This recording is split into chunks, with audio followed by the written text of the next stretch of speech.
For me, like, I'm not a musician. Like, I could by ear, or like I base my shit on, my ear is my strength. Like, by far more than my hands, or like Just is, he was an engineer first. Just is like a scientist. Like, you know what I'm saying?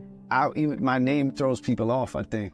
Like, chemist, like, it's like super. I just get inspired and make weird shit happen, and I listen.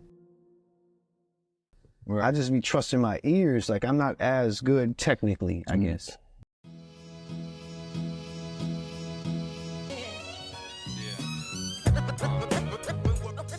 Every day I pretty much make beats. Okay.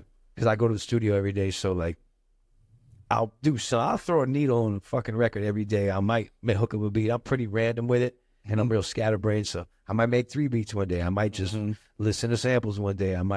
But I'm doing something every day. When I create, I feel like I try to keep that same attitude too. Like, it's all a go. If I like it, it's a go. But I do think afterwards, when I look back on everything, I'm definitely still trying to improve the sound. I still hear things that I'm like, all right, I could get my shit better in certain aspects. You know what I mean? Where it's like, I'm very confident with what I do, but I do definitely, I'm not at the point where, when I was younger, I probably was more arrogant. You know, like, you can't teach me nothing.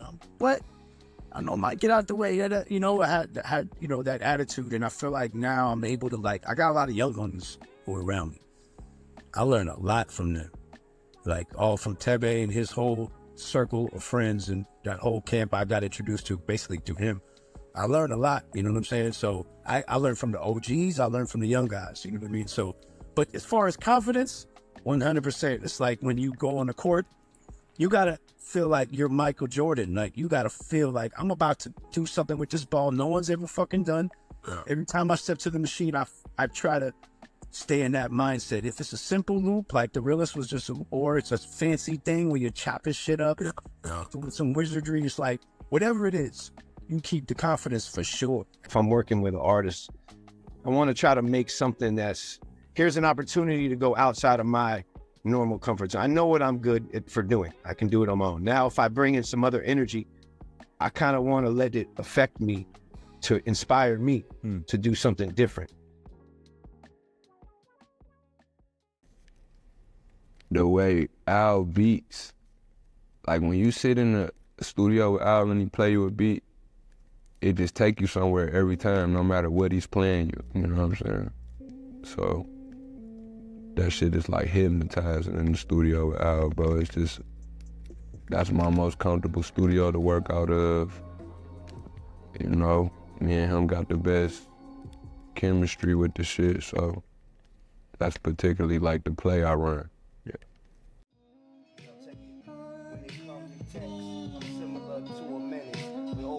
Some artists come at you and they want something particular. Somebody may have a certain sound they want. With me, they don't normally too much. They might say, the thing that pisses me off is they'll say, yo, I need another, keep it thorough. Yo, I need worse come to worse. Yo, I need another guy to twist it. I need, like, and mention the record you did before, it's like, they don't understand. It was just the magic of that connection. It wasn't just the beat.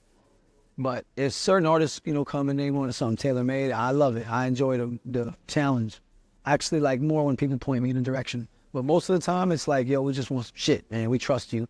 And I leave it up to me to just think about what would I want to hear with that artist. And I mean, I make beats every day. I could imagine 4 bars of any rapper at their best on a beat. If I'm making a beat and I'm like, yo, Kool G rapping sound dope on this, I can imagine 4 of his bars to this beat at the best it can be. And that's why I always expect a lot from people when I'm in the studio, because I'm already visualizing what I want. You know what I'm saying? And then people like Marv, Alchemist, Marv, and Dilated, when we get in the studio, I can tell them that and they respect me. And that's how we make the best music, versus artists who don't really respect you and they just want a beat from you and don't know you. Music don't come out good like that. What I really do, and I think both of us, we kind of create product that is something we like. Like, if I'm gonna do a merch line, there's something in there that I'm gonna wear. Even if they tell me, yo, this is gonna sell better. And even to my own detriment, I have to do things that are true to me, that I love, because then I feel like the people it'll reciprocate. You know what I mean? Right. A lot of decisions that I made about who I was gonna work with and be around were kind of based on like safety and like chillness. And Al has always made the thing real chill. You know what I mean? He's extremely not a celebrity producer.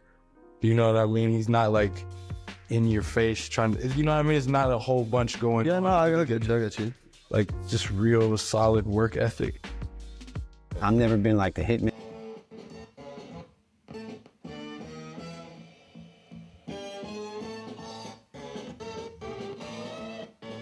The patience that you gotta have to make a beat, man. You gotta go through so many records till you find something that is exactly what you're looking for, which is rare or similar, and then you bend it to make it what's in your mind.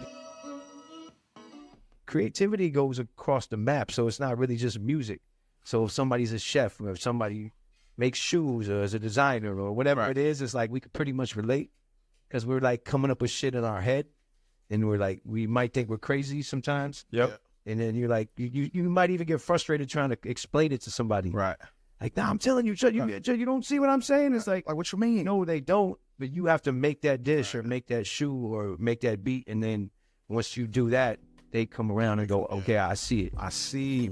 I can relate. No, Al, he always, you know what I mean? Right. he always got the formula with the beats.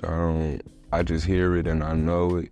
If it's available, he always gonna bless me with whatever I need for me and him to further what we've been doing. You know what I'm saying? Because that's some of my greatest work. Like, when I look back at anything I do, the Al projects are the only ones that's received well.